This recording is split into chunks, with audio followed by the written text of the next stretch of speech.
Assalamualaikum warahmatullahi wabarakatuh. Perkenalkan, kami dari kelompok 6 kelas B jurusan Ilmu Peternakan, Fakultas Sains dan Teknologi Universitas Islam Negeri Alauddin Makassar. Di sini kelompok kami akan membahas sedikit materi mengenai perancangan percobaan. Sebelum kita masuk, perkenalkan, nama saya Muhammad Senadaksa. Saya Sri Wahyuni. Dan saya Aldi. Baik, sebelum kami melangkah ke pembahasan inti, terlebih dahulu kami akan menjelaskan sedikit apa itu perancangan percobaan. Nah, jadi perancangan percobaan atau design of experiment adalah suatu kajian mengenai penentuan kerangka atau pengumpulan informasi berdasarkan prinsip-prinsip statistika. Saya akan membahas lebih lanjut mengenai rancangan percobaan atau eksperimental design. Nah, pada materi ini ada beberapa pertanyaan yang harus kita pecahkan, di mana yang pertama yaitu apa itu rancangan percobaan, yang kedua apa kegunaannya, yang ketiga kapan digunakan, yang keempat bagaimana tutorial dengan SPSS, dan yang terakhir yaitu bagaimana contoh penggunaan dalam skripsi atau jurnal. Nah, selanjutnya rancangan percobaan atau eksperimental design. Dalam rancangan percobaan ini memiliki syarat di mana yang terdiri dari 4 unsur. Yang pertama yaitu perlakuan, yang kedua ulangan, yang ketiga pengacakan, dan yang terakhir yaitu pengendalian lingkungan. Nah, pada rancangan percobaan satu faktor menggunakan ANOVA satu arah atau biasa disebut dengan one way ANOVA. Desain dan data setnya dapat dilihat dalam data di bawah ini, di mana karkas Y atau pendapatan Y itu terdiri dari 3 poin.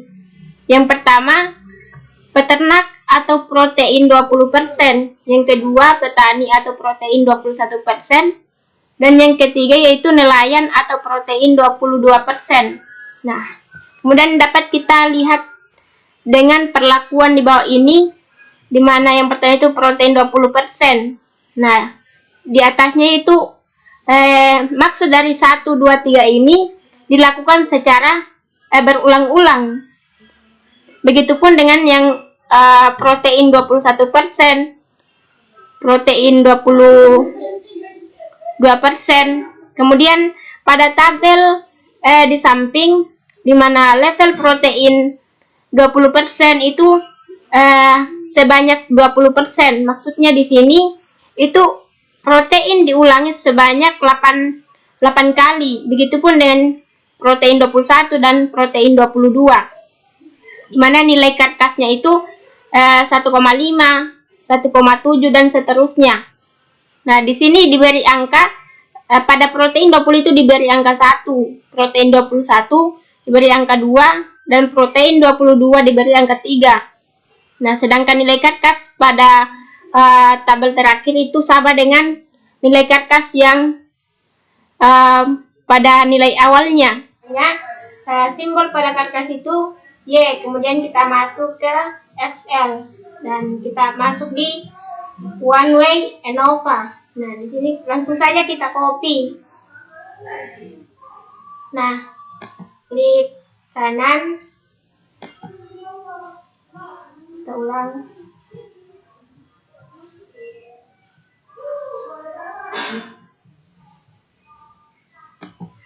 Klik kanan, klik copy, lalu kita copy ke file SPSS. Nah, langsung saja kita paste. Kemudian kita masuk lagi ke Excel dan kita copy bagian level protein.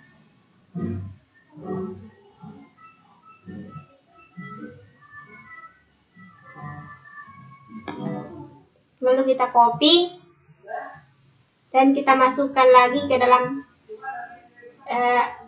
SPSS pada huruf X.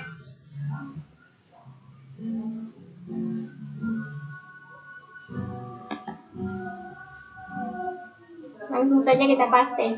Nah, setelah itu kita masuk lagi ke variabel view, langsung ke analisis, dan kemudian kita klik compartments dan pilih one way ANOVA. Nah, kemudian kita pada karkas kita masukkan ke dependence list. Pada level protein kita masukkan ke vektor. Kemudian kita klik OK. Nah, sini sudah muncul seperti yang kita lihat bahwasannya nilai signifikan pada ANOVA itu 933. Nah, seperti kita ketahui bahwasannya dikatakan signifikan apabila nilainya itu kurang dari 0,05. Nah, sedangkan ini lebih, berarti ini dikatakan tidak signifikan. Kemudian kita klik lagi grafis untuk melihat tabel grafisnya. Lalu klik box plot dan define. Nah, di sini kita masuk ke variabel level protein, kita masukkan ke columns. Salah. Karkas kita masukkan ke variabel level protein, kita masuk ke kategori axis. Nah, kemudian klik OK. Nah, seperti yang kita lihat di sini sudah terdapat grafiknya, dan pada tabel ANOVA itu dikatakan tidak signifikan karena menghasilkan 9,33.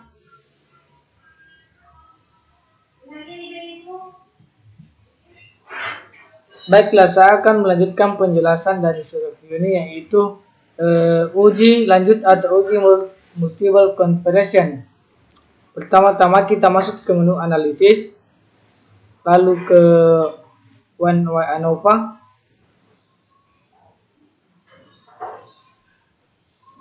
lalu ke post host. Di sini kita akan memilih yang LSD atau font Veromi atau yang mana. Tapi saya akan memilih LSD karena saya mempunyai alasan. Alasan saya yaitu karena uji ini sangat baik untuk digunakan apabila menentukan pengujian nilai tengah.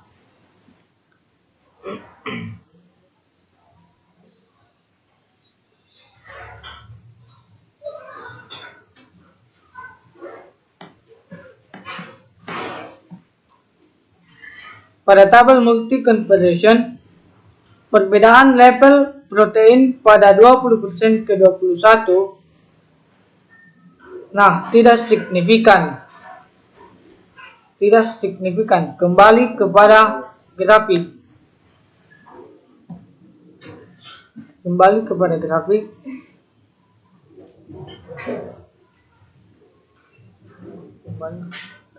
Tidak ada yang signifikan. Itulah mengapa kita lanjutkan ke uji multi comparison atau post host. Setelah kita tahu pengaruhnya, kalau tidak ada pengaruhnya kita tidak usah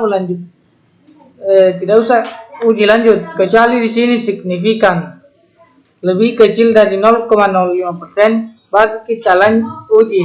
Tapi kalau tidak sampai di sini saya kesimpulannya, ditambah dengan grafik ditampilkan. Baik, kita kembali lagi ke slide di mana rancangan acak lengkap 2 faktor menggunakan ANOVA 2 arah, yaitu desain dan dataset, di mana karkas atau Y terbagi menjadi 2, yaitu strain COP 1 COP dan strain 2 rows. Strain 1 COP juga terbagi menjadi 3, yaitu protein 20%, 2 protein 21%, dan 3 protein 22%. Dan pada strain 2 rows terbagi juga menjadi 3 bagian, 1 protein 20%, 2 protein 21%, dan 3 protein 22%. Kita ke tabel. Pada tabel strain 1 COP dan 2 rows, level protein pada satu kop terjadi 4 pengulangan. Begitupun dengan 200, di sini juga terjadi 4 pengulangan. Sekarang kita memasuki analisis SPSS. Supaya lebih mudah atau lebih gampang, kita ganti namanya. Di sini menjadi CAD-CAS. Kedua, level protein.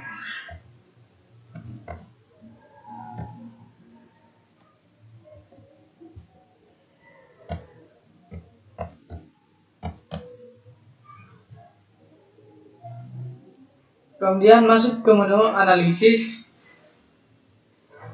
Kita menggunakan univariate.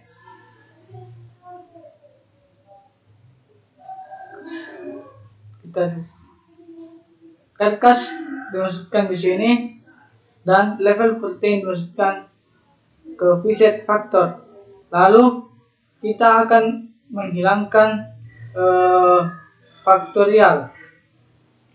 Kita klik model. Di sini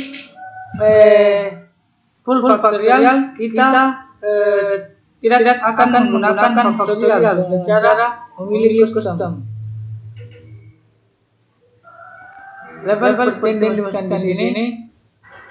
Kemudian kita menggunakan efek. Kemudian continue. Lalu oke.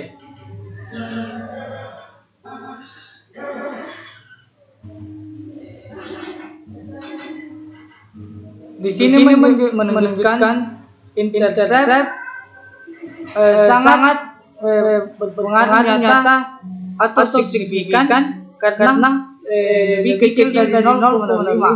Sedangkan level protein tidak signifikan karena lebih besar dari 0,05. Sekarang kita masuk ke grafik. Kita klik graf. Ball.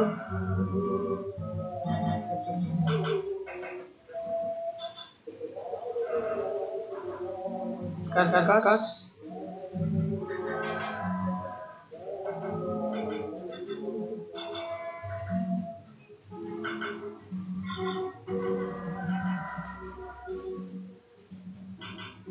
Di sini menunjukkan tidak berpengaruh nyata atau tidak signifikan. Baik, bismillahirrahmanirrahim. Assalamualaikum warahmatullahi wabarakatuh. Baik, di sini saya akan melanjutkan penjelasan dari teman kelompok saya. Sekarang kita masuk ke lanjut saja. Sekarang kita masuk ke full faktorial. Nah, di sini full faktorial kita ingin melihat aksi reaksinya. Kemudian di sini univariate. Kemudian yang kita ganti yang awalnya custom, sekarang kita masuk ke full faktorial.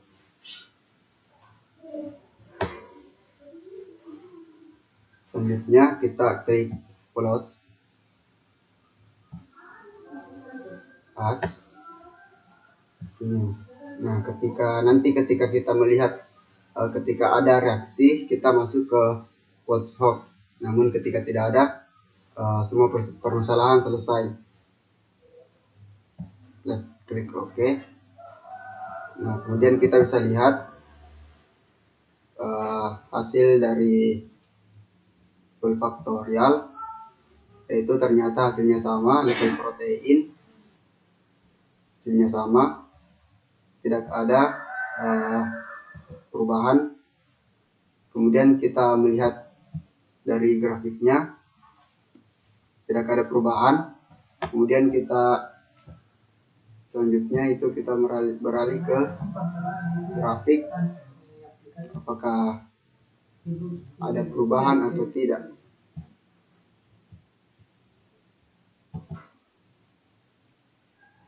Baik, ini hasil grafik.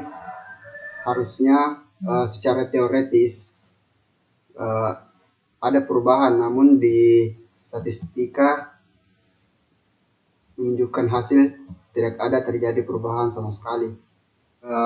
Setelah kita mempelajari grafik pada gambar tersebut, selanjutnya kita beralih ke slide PowerPoint. Ketika ingin mempelajari correlated model, sedikit saya jelaskan apa itu correlated model.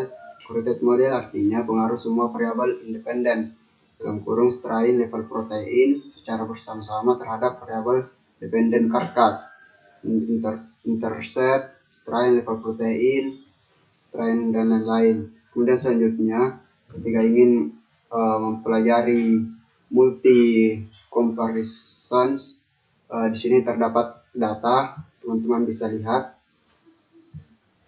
Selanjutnya pada grafiknya, grafik strain dan level protein. Sini sudah tertera bagaimana gambar grafik pada strain dan level protein. Teman-teman bisa pahami. Baik, setelah pembahasan atau materi yang telah kami paparkan, kami dapat menarik kesimpulan bahwa di antara 3 data yang telah kami paparkan pada video tadi, kami dapat menarik kesimpulan hasil yang diperoleh di antara ketiga data tersebut ternyata tidak signifikan. Cukup sekian pembahasan singkat dari kami. Saya Sri Wahyuni. Dan saya Muhammad Sanalaksa. Dan saya Aldi. Apa tadi? Mengucapkan banyak terima kasih. Oh jadi, tunggu dulu. Itulah pembahasan singkat dari kami. Saya Sri Wahyuni. Dan saya Muhammad Sanalaksa. Dan saya Aldi. Mengucapkan banyak terima kasih. Wassalamualaikum warahmatullahi wabarakatuh.